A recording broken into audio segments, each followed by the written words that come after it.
Hello, hello, ladies and gentlemen. This is your girl Mitzi, and this is Mitzi. Let's think about it. Today, we are thinking about disabilities. Yes, ladies and gentlemen, that's a thinker because that is something that we need to think about. So, luckily for me, I have a special guest here, Timothy, who is going to help me think about this in another manner so that we all can think about this. So, Timothy, I have to ask you straight away, let's rip off that band aid. What does disability make you think about? That's a great question. Well, I think so. I'm a psychiatrist, so I think about thinking all the time. I love And speaking to you guys. so the standard way we tend to, I say, a lot of people think about disability is there's a person, there's a barrier, and they have to get over it, right? And how do we accommodate? But I think a better way to think about disability is we all start from somewhere. We all have our strengths and weaknesses, and we all have goals that we need to accomplish together. And so I think getting past when possible the idea of overcoming barrier is a helpful way to think about disability. That's a good way. That is a good way because some people do. I mean, if I'm really thinking about it, that is true. We think that there is a barrier that's stopping them from being just like anybody else, but in reality, it doesn't necessarily work like that. That's Yeah. true. Yeah. And I think the notion, I mean, folks with disabilities, it's obvious. Like I think the more I live, the more I talk to people, everybody's dealing with something. You see me and my seeing eye dog out there, one thing I'm dealing with. But we all have our challenges. And, with folks with disabilities, they're maybe a bit more obvious. Yeah, that's true because you're just living your life as anybody else is living your life. You don't recognize it until somebody points it out, and then it's like, oh, okay. I mean, is it considered rude when somebody points it out? See, Because I would. yeah, well, let's give a perfect example. Just before we started, right? You said, "Hey, if you don't want to use your camera, that's fine with me," because you were trying to be accommodating and kind, and which is wonderful. But the truth was, I just didn't know my computer camera was on. So Yeah. so that's a perfect example. So I think non-judgmental curiosity. Most people react very well to that.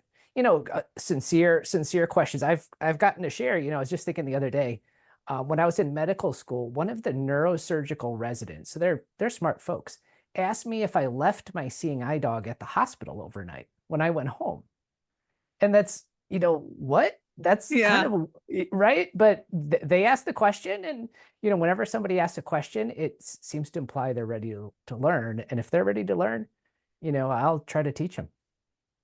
That's a good way to see it. That is a very valid way to see it. And I think I wish more people just walked around life with that perspective, which is instead of seeing a question as an attack or as a belittlement, see it as a way to educate because there are real people out there like myself who don't know everything. Mhm. And we just want to know so that we can think about it because like you said earlier, psychiatrists, all they do is think about things.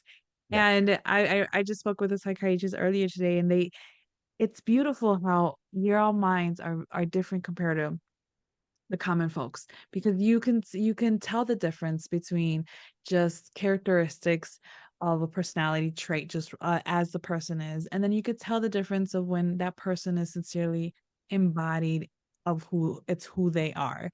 And for you, since you are able to do this, um, do you have a way of dealing with the differences The difference is in how in somebody. people? Yeah, in the differences of people. Yeah, Does that make sense? I think so. Yeah, I really just so there's a tendency in psychiatry and in a lot of places to define normal and then everything else is bad. And I try to loosen up my sense of normal and say, well, what's working for you? What's going on in your life? And in order to do that, I have to understand you adequately enough to work with you and think in those terms. So I try to, thinking about somebody's embodiment and their, where they are, it has to come from that same non-judgmental curiosity place. Yeah, that makes sense. That's a valid point. And I guess I have to ask, do you think disabilities, mental disabilities have a harder time of being accepted or acknowledged in the world versus visual disabilities that you can actually see? I think yeah, so I think when people's disability is with how they think, um, there's that extra layer that people around have to say to themselves, I wonder why they're doing that. But you see somebody walking around with a white cane or in a wheelchair, And so I think it does take a little more intuition or patience in other people's to pause and say, boy, I wonder what's going on here. And the other part of that is we're so used to, I think, life moves so fast, taking things personally and just Mm. realizing when somebody acts a certain way, chances are it's not about you. It's most likely That's about them, and that puts us in a good spot.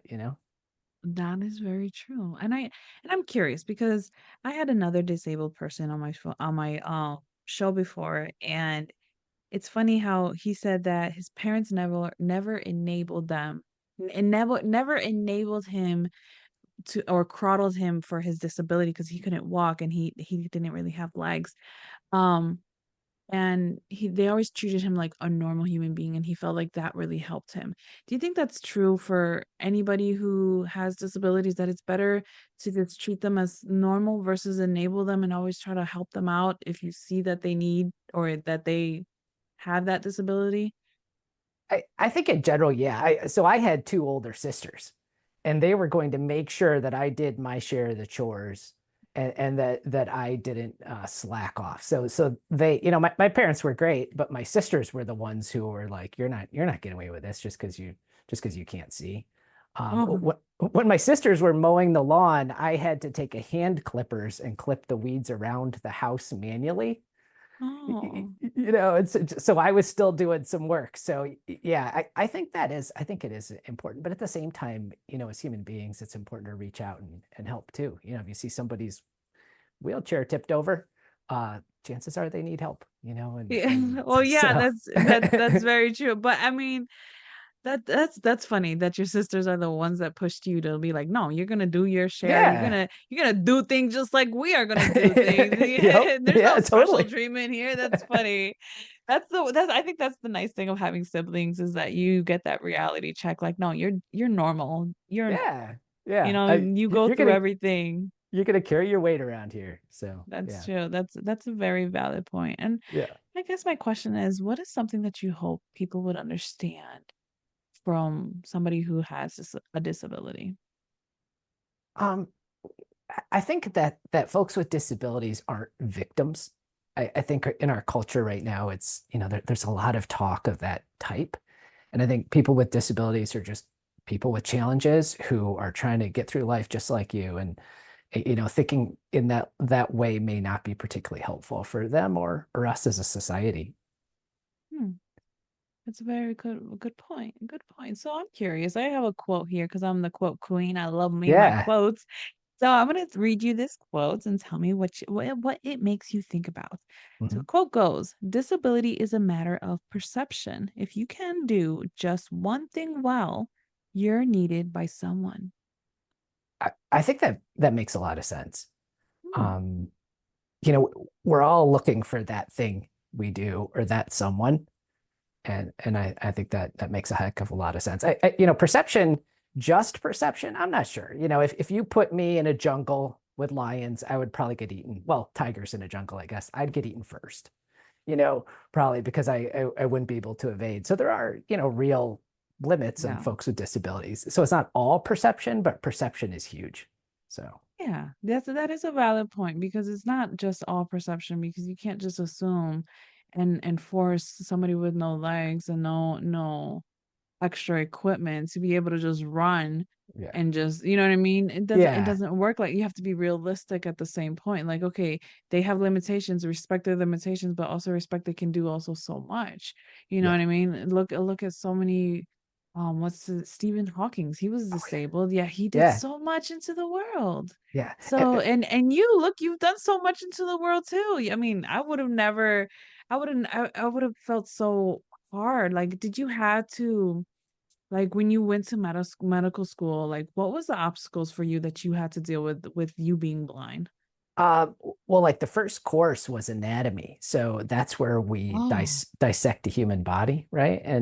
and you have to identify, muscles, nerves, organs. So I did that all by touch. And I was the guy who reached into the chest and pulled out the lungs, and stuff like that. So that was, learning that was a challenge. And then, various things along the way, trying to figure out how to read an electrocardiogram, somebody's heart rhythm, and figuring out how to do the physical exam. All those things were challenges along the way. Oh, well, I mean, you were able to overcome them, so it seems very very good. I mean, that's interesting.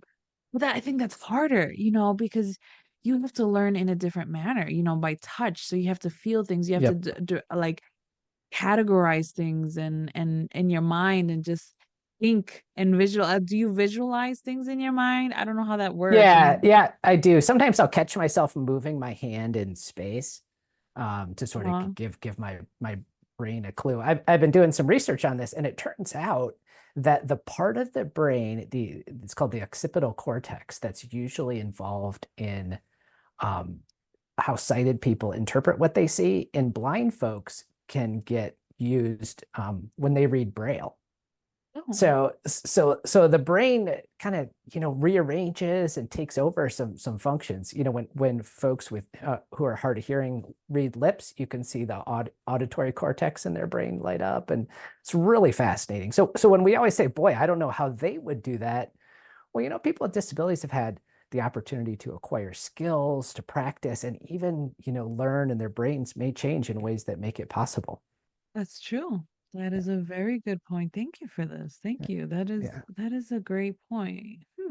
So I'm curious just to get off of the topic of yeah. disability and more to know you as a person. What is your pet peeve in life? Oh man, what's Mm, my what's my pet peeve? yeah. Uh, and this intersects, of course, as it often does. I think authority or power without the requisite knowledge that somebody should have in a position of power or authority. So Elaborate if you don't mind. yeah, sure. So I was working at a university for several years, and as a physician, you sort of have the impression that what's right for patient care, et cetera. And then your superior, one or two steps up the chain, has been, working in college administration their whole career and have never touched a patient. And somehow they're making decisions on how our clinic runs. And so Mm. that disconnection between the decision makers and knowledge really, really frustrates me.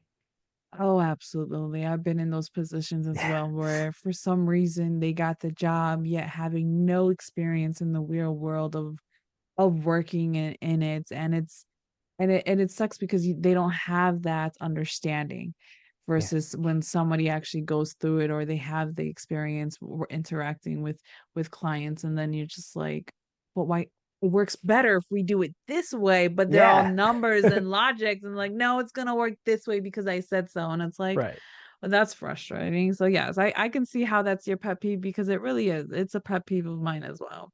Right. And, That's and fact. and and that same attitude back in the day, was probably a barrier for me to get into the whole medical business, because they're like, well, how's this guy going to do it? And I'm in power. I can say no. Yeah. And so I think I carry some of that with me when I face those challenges today, and I try to own that. So Good. Yeah, you should own it. I mean, I think yeah, anybody with a disability should own it because until you say it's enough, nobody in this world has the right to say it's enough for you. Until you say you have that voice, that choice to speak up and say that, I believe. yeah. So Yeah. So, what is a fun fact about you? let's see. I Well, know. yeah. So I've started my own podcast. Yay. Yeah, with a buddy. So this I think this is cool. So this is a friend of mine of 30 years. We met in college, and we don't agree on much. So our That's always the podcast best. it is the best. So our podcast is called Bald. He's bald, blind and buddies. So bald, blind and buddies. And so we just talk about issues, and our idea is to model dialogue, because we're so, we're really polarized now, and model dialogue between people who don't always agree, and maintaining a friendship. And so that's something I'm really excited about these days. That's good. That's Yeah, exciting because yeah, it gives you something else to think about, something else to do. And I think more people need to realize that you can disagree or see things differently or have a different perspective in life or of an understanding. But it's just about respecting the fact that you think the way that you think, I think the way that I think, but it doesn't take a fact that I still like you as a human being. yeah, yeah, totally. And what we're doing periodically is checking in on the podcast and talking about what we've learned from the other person in the past interview. So or interval. So we're like, oh, your thoughts on this really changed my mind. And so we're also trying to model growth and learning in the process. So it's a lot of fun. That's good. Yeah, there's always room to grow. There's always room to Yeah. evolve. Yeah. So, what's your medicine then? What's your way to zen down and relax and just Timothy time? I read a lot. I've been, with the podcast, I've been learning how to edit audio. So Hmm. I've been doing that. And I also I play piano and keyboards. I've, from time to time, and that's just fun to sit down and, bang out a tune or two. Yeah, I can Yeah. I can most definitely see that. Yeah. So, if you could tell your younger self anything in the world, what would you tell your younger self? Oh my goodness. Another thinker. Yeah. I would probably say it's going to be worth it. Hmm. Because there was a lot of, there's a lot of uncertainty. There was a lot of, challenges. And I think telling that younger self that, you know, you you can get there would be, would be useful. And I also would probably tell my younger self to, take the long view. You don't have to fight every fight, but you should try to win the war. So Hmm. That is interesting. That is interesting. I think that's a very good point because I don't think people actually acknowledge the fact that, you have to just take the long way sometimes or take the long view and just yeah. walk it instead of run it, Yeah, because yeah, it's a marathon, not a sprint. exactly, Yeah. exactly. I like that. So I really did enjoy my time with you. I know time's running up for us. Yep. So I thank you for coming on my show. And I You just want to bet. know what's some lasting words of wisdom that you can leave us off with? Don't be afraid to try, to fail, and to try again, because that's how we've gotten pretty much everywhere as human beings so far. Right? We might as well keep on going then. Yeah, Try. yeah. Don't, don't forget, don't be scared to try and fail. And Just then try try again, and then try again. That's the and key. keep going again and again Yeah. and again and just learn from it and evolve. Yeah, I think that Yep.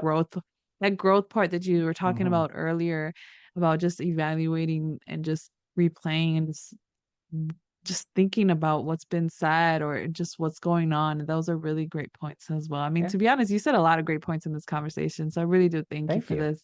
And if Thank you. anybody wants to know more about Timothy, I have his picture on my website. You can find all the access to what he has to offer in the world. Follow him on socials. Check out his podcast. Because why wouldn't you want to hear that and surely make you think about life?